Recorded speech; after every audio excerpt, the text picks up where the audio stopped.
All right, welcome back. So we haven't went over these yet, and we haven't went over these riddles for a reason. Main reason is because today, or excuse me, tomorrow, what we're going to be doing is looking more so at paradoxes, at philosophical paradoxes. There are similarities between paradoxes and riddles. A riddle itself is it's a puzzle. It's a logical puzzle that you're trying to connect, mainly using words. A paradox is a puzzle that essentially has contradictory outcomes. And so I know that may seem, I don't know, that may seem confusing. I thought it would be a little bit better if instead of jumping to philosophical paradoxes today, we went over our riddles and looked and saw how we connected each parts. And then what we would do tomorrow is look at the four main philosophical paradoxes in philosophy. And then that would take us to what is essentially the biggest, most important quote in all of Western philosophy. And it is by Socrates. And that quote is, "I know that I know nothing." So before we get there, though, before we get to an explanation of what Socrates meant by that and what his purpose for saying that was, we're going to look through our logical riddles. Tomorrow, we're going to go through our paradoxes. And then on Thursday, we'll take a look at Socrates and what he meant by that quote. Okay. All right. So our logic riddles that we worked on last week. So I gave you guys two different sheets, which you could do whichever one you wanted to. This one is logic riddles number one. So we're just going to run through these and try to connect the dots. So number one here, I don't know what popped up right there. So number one, there's a one-story house. Everything in the house is blue. The walls are blue. The bathroom is blue. The floor is blue. The kitchen is blue. All of the bedrooms are blue. What color is the stairs? I probably should say are the stairs. So what color are the stairs? Well, there is no stairs in a one-story house. So again, this is probably the oldest one in the book. You know, if everything in the house is blue, then what color are the stairs? Well, they should be blue. But again, there is a problem with this scenario. It is the fact that this is a one-story house, and you don't have stairs in a one-story house. Very good. Number two, I'm used in most sports. Have four holes, come in many different colors, and there's a state that shares my name. What am I? So this narrows it down to 50 for you. Hopefully you understand there are 50 states in the United States of America. You don't know how many times I've heard different from students, like 48. Like we don't care about Alaska and Hawaii. And I've heard 52, like we've picked up two somewhere along the way.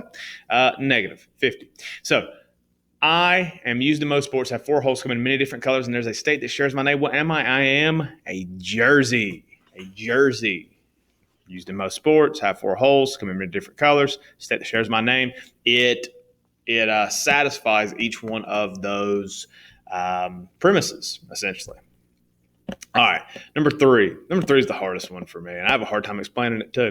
The day before, 2 days after the day before tomorrow is Saturday. What day is it today?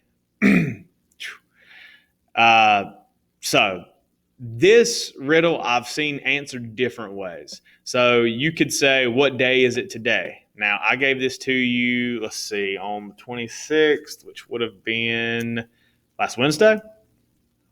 You could have said Wednesday. You could have said that this right here is completely erroneous and means nothing to this last part right here. I get that. You could also have said Friday. The day before, 2 days after the day before tomorrow is Saturday. Essentially, all of this is contradicting itself, and what you are getting is tomorrow is Saturday. So what day is it today? I've seen, again, so you can, depending on how you take this riddle, how you take this question, that kind of gives you the answer. All of this, again, kind of contradicts itself. So you get tomorrow is Saturday. What day is it today? Well, that answer would be Friday. But I also get the idea behind saying that, well, this information is not telling me anything. Like the day before today is after the day before is Saturday. What day is it today? That's the question. So I've seen people answer it that way, and I get that. Like I get how you could see it that way. Um, so like I would like in the past I've said okay, that one's all right, that was acceptable, I guess. But I guess the answer to the riddle exactly is Friday. Let's see. Number 4. George, Helen, and Steve are drinking coffee. Bert, Karen, and Dave are drinking soda. Elizabeth is also drinking a beverage. Is Elizabeth drinking coffee or soda? So here we're looking at a pattern. We're looking for a pattern. What do we notice that George, Helen, and Steve have in common that Bert and also what do Bert, Karen, and Dave have in common, and what are the differences between these two groups? The difference is that George, Helen, and Steve have 2 E's in their name. Bert, Karen, and Dave only have 1 E in their name. So when we look at Elizabeth, how many E's are in her name? 2. So what is she drinking? She's drinking coffee. Very good. Number five. I really learned a lot about your mathematical skills with number 5. So a cell phone and phone case costs $110 in total. The cell phone costs $100 more than the phone case. How much was the cell phone? So I guess let's look at this. So let me get the typing a little bit. All right. So you've got a cell phone. Let's take a space. Let's take a space. All right. So you got cell phone plus cell phone case equals $110. Okay. And here it says the cell phone costs $100 more than the phone case. Now, what I usually see here is people say cell phone equals 100, case equals, this is cost, equals 10. And they say, well, okay, well, that equals $110. I got it right. And I say, negative. That's not right. Because what's the problem here? The cell phone at this point only costs $90 more. So what must it be? Well, you'd be surprised how many times I get, well, then the cell phone costs 110 and the case is free. Well, no, because that still doesn't satisfy this premise. So what does it have to be? Well, the cell has to be 105 and the case has to be $5. Again, that equals 105, or excuse me, that equals 110, and the cell phone costs $100 more than the phone case. So how much was the cell phone? The cell phone was $105. I guess I could just write these things down. Yeah, I guess. Yeah, let's go through this. No stars. Jersey. Friday. What we say? Yeah, coffee. Coffee. All right, number 6. So, number 6, what is the only 5-letter word that becomes larger when you add the letter R to it? This was an easy one. It's large. If you add an R to it, it becomes larger. Right. That's stupid. All right. Large cell phone. What comes once in a minute, twice in a moment, but never in 1,000 years? Again, we're looking at patterns. So what comes once in a minute, twice in a moment, but never in 1,000 years? So here we're looking at a specific letter. Once in a minute, I'm looking at the letter M. Obviously, right there, we could look at any letter, but when we see twice in a moment, again, we see 2 M's here, but never in 1,000 years. There are no M's here. So the answer for us is the letter M. What day has 28 months? I like this one because it makes you think a little bit. Let's think outside the box, and that's essentially what these riddles are for. They're about, again, connecting logical. You're coming to logical conclusions from illogical premises, essentially. So, what day has 28 months? Or 28 months? What month has 28 days? I don't know about you, but I think all of them do. February has 28 days. February has 28 days, 3 years out of 4. So every 4th year we have a leap year. And do you know why we have a leap year? Good question. I'll tell you. So the reason we have a leap year is because it takes the Earth to rotate around the sun to rotate around the sun. So like a whole year. That's what a year is. It's the amount of time it takes for the Earth to make one complete rotation around the sun. But now, how many days are in a year? Hopefully, you said 365.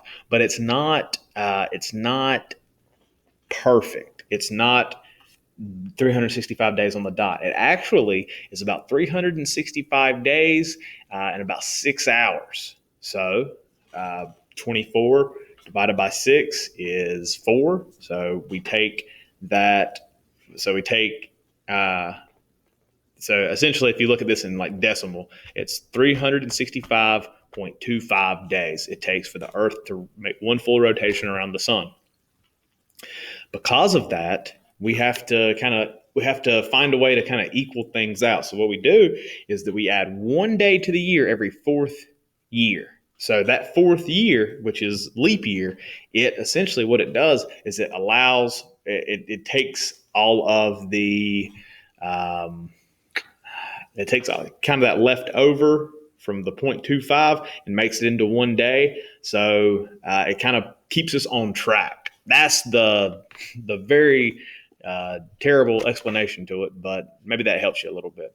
All right, number 9. A train is on its way to Florida and derailed. Where would they bury the survivors? I don't know about you, but I don't bury survivors. I don't think anybody does. Well, I should say that. Some people probably do. You don't bury survivors. That's kind of gruesome, though. Don't bury survivors. All right, so hopefully you did pretty well on these. Just a little self-check. You can look at these. I'll post them. Let's look at our second group. So, logic riddles number 2. Some of you did this one. Again, you can choose whichever one you wanted to do. Let's take a look at these. So, my name is Ruger, and I live on a farm. There are 4 other dogs on the farm with me. Their names are Snowy, Flash, Speedy, and Brownie. What do you think the 5th dog's name is? Okay. So, again, the reason that we look at these logic puzzles or these logical riddles, and also the reason that I wanted to go through this before we did paradoxes is because the wording, the way the words are arranged and how words are used play a large part in the conclusion that you come to. I've heard so many kids say, well, it doesn't matter how I speak. I don't need to have good grammar. I would say grammar is probably one of the things that you need more than anything, because if you have, I guess, appropriate grammar, or if you have good grammar, I guess, then you are going to be able to say what you mean, and you are going to be able to write what you mean, and there won't be as many errors in the communication between you and someone else if you have good grammar. When you do not have, when your grammar is lacking, when you have issues with your grammar, what happens is that when you say something to somebody, they may not get the same thing that you are trying to relay to them. And that's a big deal, because we can come to many different conclusions based off errors in speech and in writing. So, I think language arts, like that, grammar should be a large part of it. And I'm not really sure what you guys do and what you guys do in like language arts in English. I imagine like quite a bit of reading and quite a bit of writing, which is really good. But like grammar is important. So don't ever think that it's not. And also, for us, like in philosophy, like grammar is incredibly important. But I digress. So, the wording. My name is Ruger, and I live on a farm. There are 4 other dogs on the farm with me. So, what is the 5th dog's name? Well, the 5th dog's name is Ruger. Ruger's talking to us. Magic dog. Name all the numbers from 1 to 100 which have the letter A in their spellings. Oh, no, sorry. This is awkward. There are none. Let's just. They told me to name them, but there's none. So I guess I don't name them. Number 3, before Mount Everest was discovered, which was the tallest mountain in the world? You would be surprised how many people look up, give me some crazy mountain names. But the answer here is Mount Everest. just because it wasn't discovered yet, that didn't keep it from being the tallest mountain in the world. Okay, number 4. This one's important. Maybe I can teach you something about keeping yourself safe right here. A woman is sitting in her hotel room when there's a knock at the door. She opened the door to see a man who she had never seen before. He said, "Oh, I'm sorry. I have made a mistake. I thought this was my room." He then went down the corridor and in the elevator. The woman went back into her room and phoned security. What made the woman so suspicious of the man? Now, I don't know about you. But when I have a key to a door, I don't knock. Maybe I'm weird. Maybe that's just me. But like if I'm going home, like when I go home this afternoon and I go, I get up to the front door, I'm not knocking on the door because I have a key. And I'm not knocking on the door. If I'm in a hotel and I am going up to my hotel room, again, I have a key. I do not need to knock. There shouldn't be anybody there. So what is this man probably doing? He's probably trying to, he might be trying to like break into the room or see if anybody's there. He didn't think that it was his room. That is the part where that's the part that doesn't make sense because you do not knock on your own room. So let's just knock that. You don't knock on your own room. Number 5. What is harder to catch the faster you run? I've heard some people say dog, and I agree. Every time any one of my dogs ever gotten loose, and the faster I run, the faster they run. And yeah, it's hard to catch them. But in our case right here, well, I do get that. What is harder to catch faster you run? That is your breath. Your breath. That's breathe. Your breath. What are the next 3 letters in the following sequence? So you had to figure out the pattern. Again, this is this is how logic and math are so much related, is because you're figuring out patterns. So what are the next 3 letters in the following sequence? J, F, M, A, M, J, J, A. A lot of, or I shouldn't say a lot, but some people, the first time they look at this, they're like, there's no way I can figure this out. You just have to figure out what these letters mean. So I'll give you another second to look at it. If you hadn't figured it out, it is January, February, March, April, May, June, July, August. So this would be September, October, and November. And then obviously next we would have December. Today's first day of September. Happy September Day, I guess. 7. Arnold Schwarzenegger has a long one. Francis Scott Key had a short one. Madonna does not use hers. Bill Clinton always uses his. The Pope never uses his. What is it? So you should be able to tell this one pretty quick. This is pretty simple. They're talking about last names. So last names. Arnold Schwarzenegger has a long last name. Francis Scott Key has a short last name. Madonna does not use her last name. I don't even know what her last name is. Bill Clinton always uses his. He's always referred to. He's not just referred to Bill. He's referred to Clinton. Like, again. And the Pope never uses his. Again, can't tell you the Pope's last name. All right. When my father was 31, I was 8. Now he's twice as old as me. How old am I? Again, this is involves a little bit of math, but it's not very difficult. All you have to do is figure out the amount of. Really, all you have to do is figure out when. When was this person born? How old was their father? Well, if you look and see the difference here, there's 23 years of age difference. So when the I here, so when whoever, he or she is 23, their father will be 46. So how old am I? 23. All right, last one. You are in a cold house in the winter. It is dark. You have one match. There's a candle and there's a wood-burning stove. Which do you light first? Well, to light the wood-burning stove or to light the candle, what do you have to light first? Well, you have to light the match. You have to light the match. All right. So the reason that we did these is, again, to kind of get you guys thinking and to get you guys looking at possible contradictions within each riddle. Now, tomorrow, I'm going to post some notes about paradoxes, philosophical paradoxes, and what those paradoxes are going to entail. First, we're going to learn what a paradox is, and then we're going to look at the 4 philosophical paradoxes. But what those entail they're contradictory statements that may actually reveal a truth. So, this is kind of the difficult part when we look at how logic and epistemology, how they connect. Well, through the use of paradoxes, we find things that are both kind of illogical and are hard to justify, but are still true. So, we are looking at some of the problems, or some of that, I guess, really the area between fields, because it can neither be covered by logic or epistemology, because there's issues with both. And this is going to lead us into Socrates, which for our unit in epistemology is going to be, along with Plato, the most important people that we're going to discuss. Okay? All right. So comment on this video. Tell me which logic riddle that you found the most difficult, and I'll see you guys tomorrow.